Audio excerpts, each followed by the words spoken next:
اللهم صل وسلم وبارك على سيدنا محمد وعلى آله وأصحابه أجمعين. ازيكم حبايبي عاملين ايه؟ يا رب تكونوا دايما بخير.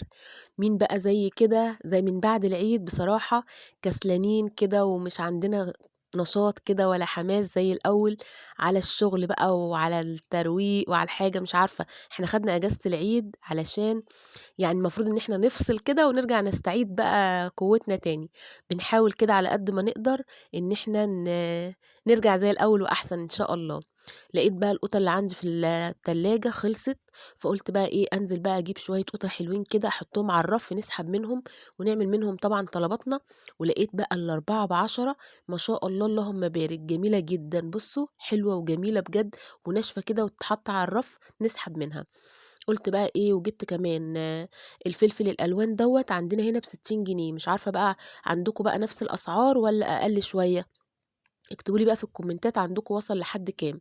في ب60 وفي ب80، مش عارفة بصراحة هيوصل لحد فين تاني، ويبقى بكام أكتر من كده تاني. جِبت بقى إيه قرنين كده، قرن أحمر وقرن أصفر و وقُلت بقى أعمل إيه، أخرّطهم كده على بعض طرنشات صغيّرة، وقطيتين كده عملتهم طرنشات وشِلت القلب منهم، هاورّيكم دلوقتي هتبقى عاملة إزاي. بجد الوصفة ديّة حلوة أوي سهلة وسريعة وفي نفس الوقت إيه، تحسّي إنها إيه، متكاملة كده وقيمة غذائية متكاملة. نسمّي الله ونصلّي على الرسول، ويا رب كده إيه، يعني نرجع كده نبقى زي الأول وأحسن كمان، علشان طبعًا مش هينفع إن إحنا نتنّينا في الخمول والكسل دوّة، نفوّق كده ونرجع مع بعض واحدة، واحدة إن شاء الله. مين بقى زيي كده وقولوا لي اكتبوا لي في الكومنتات يعني بتعملوا إيه عشان ترجعوا تفوّقوا نفسكم كده ونرجع زي الأول. يعني إن شاء الله كده واحدة، واحدة بإذن الله. هابتدي بقى إن أنا أحُط القوطة كده طرنشات، حطيت معلقة سمنة، وأول ما ساحت كده يا دوبك يعني إيه، سخنت كده من على النار، ابتديت إن أنا أنزّل فيها الطماطم ديّة وأقلّبها على الوجه التاني كده يا دوبك تدبل بس شوية، وأقلّبها كده الناحية التانية، وكمان الفلفل طبعًا قطّعته زي ما أنتم شفتوا كده إيه حاجات مكعبات صغيّرة، أقلّبها على الناحية التانية علشان تبقى على الطبقتين كده إيه متشوّحة في السمنة. بجد يعني وصفة سهلة وسريعة وما بتاخدش وقت، وفي نفس الوقت متكاملة يعني قيمة غذائية حلوة. معانا بقى الخضار والبروتين ومن غير لحمة ومن غير إيه، من غير سمك، من غير فراخ، من غير أي حاجة، بس متكاملة بحيث إن أنتِ إيه، لو مستعجلة كده تبقى معاكِ على السريع. هتحطيها بقى في فطار، تحطيها في عشا، أي حاجة حسب ما أنتِ عايزة. هتجيبي بقى كمية البيض اللي أنتِ عايزاها المناسبة ليكِ. أنا هنا عشان إيه، كنت يعني أنا هنا عملت بيضتين، طبعًا كل واحد يعمل بقى الإيه، الكمية المناسبة ليه. أنا هنا كنت رايحة الشغل وأخدت معايا كده الطبق دوّة، بجد يعني زي ما بنقول كده مع بعض قيمة غذائية كويسة جدًا. الخضار مع البيض مع طبعًا هتحطي التوابل بقى اللي أنتِ عايزاها، فلو عايزة تحطي بقى مثلًا فلفل حامي أو لو أنتِ بتحبي الحاجة spicy وكده تحطي فلفل حراق براحتك. أنا هنا ما باحبش طبعًا الحاجة الحراقة أو الشطة، فما حطيتش وحطيت إيه، استكفيت بالفلفل الألوان واللي هو الفلفل اللي هو يعتبر رومي يعني مش حراق أوي. هابتدي بقى إن أنا كده دبلت في السمنة كده، هابتدي إن أنا أقلّب البيض على التوابل على الفلفل والجزء اللي هو إيه، أنا فضيته من القوطة دوّة، وهابتدي إن أنا أنزّلها كده في الطاسة، وزّعيها بقى بحيث إن هي تكون مش في النُص بس كده، تبقى لمّا تستوي يبقى القرص كده تحسّي إن أنتِ إيه، تعرفي تقلبيه يعني. بُصّوا زي ما إحنا شايفين كده، وعلشان ما أقلبهاش وهي لسه ما استوتش هاغطّيها علشان هابتدي كده أوزّعها بحيث إن هي تبقى إيه، كلّها مستوية وفي نفس الوقت هاغطّيها بقى عشان تستوي من فوق وتحت. بُصّوا زي ما قُلت لكم كده إيه، سريعة وسهلة وبتنفع بقى فطار، في عشا، جنب أي حاجة تانية، يبقى كده مِيَّة، مِيَّة يعني بصراحة أنا بالنسبة لي كده تمام. وسخّنت العيش بقى كده وما شاء الله يعني كده عجبتني صراحة وطعمها حلو كمان. هابتدي بقى إن أنا إيه، زي ما قُلت لكم كده لمّا اتغطِّت استوت. بُصّوا بقى هنا لمّا خرجنا آخر اليوم الجولة بتاعة الحسين ديّة اللي نزّلت لكم الفيديو بتاعه، دوّة كانت قُلنا كده ناخد جولة كده في الجزء بتاع اللي هو شارع المُعز.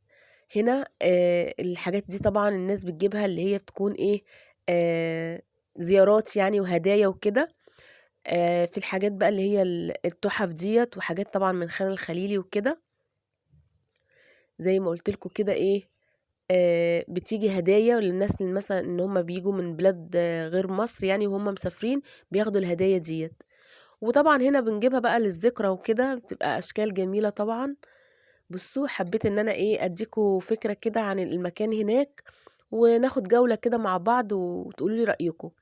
ده حاجات خان الخليلي، وكمان الإضاءة دي بُصّوا، المنظر ده يعني زي حجر كده ومضيء وجواه النور.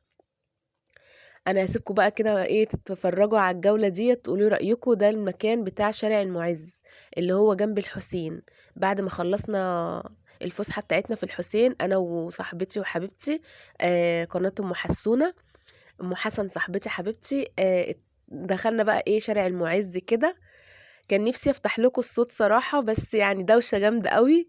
ما كنتش صراحة يعني إيه، يعني الدوشة جامدة، الصوت شديد جدًا. هنا بقى كل الأماكن اللي هناك زي كافيهات يعني وكده. طبعًا الناس اللي هم مش مصريين أمّا بييجوا بقى من برّه بيحبّوا إيه، يتجولوا ويصوّروا بقى الأماكن وهنا. دي التنورة طبعًا كُلّنا عارفين، وأماكن بقى إيه قدّام شوية، وفي ناس بقى اللي هم لابسين الشخصيات الكرتونية يعني وكده، اللي هم بيبقوا واقفين على عصيان وخشب وكده، رجل طويلة كده هتشوفوا دلوقتي. أشكال جميلة ويوم كان جميل جدًا.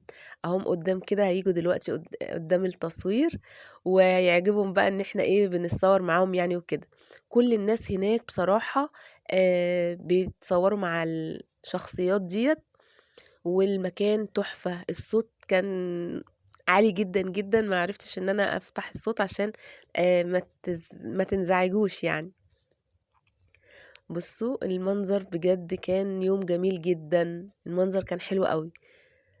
كل الشخصيات هناك أشكال حلوة ومَرِحة كمان يعني، الشخصيات نفسها مَرِحة أوي، تحب تهزر مع الناس والguest وكده وبيتصوروا معاهم.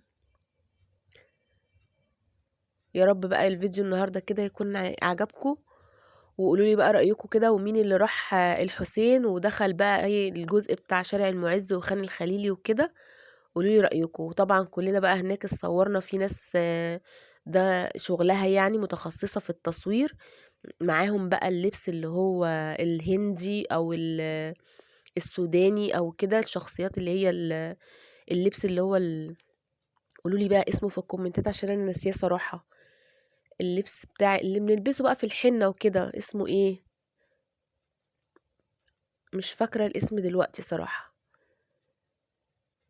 بُصّوا بقى الشخصيات ديّة بجد كانت مَرِحة جدًا وقعدوا يهزروا معانا. كان يوم جميل جدًا بصراحة. هنا بقى شارع المُعز ده كُلّه كافيهات ومحلات أكل وكده.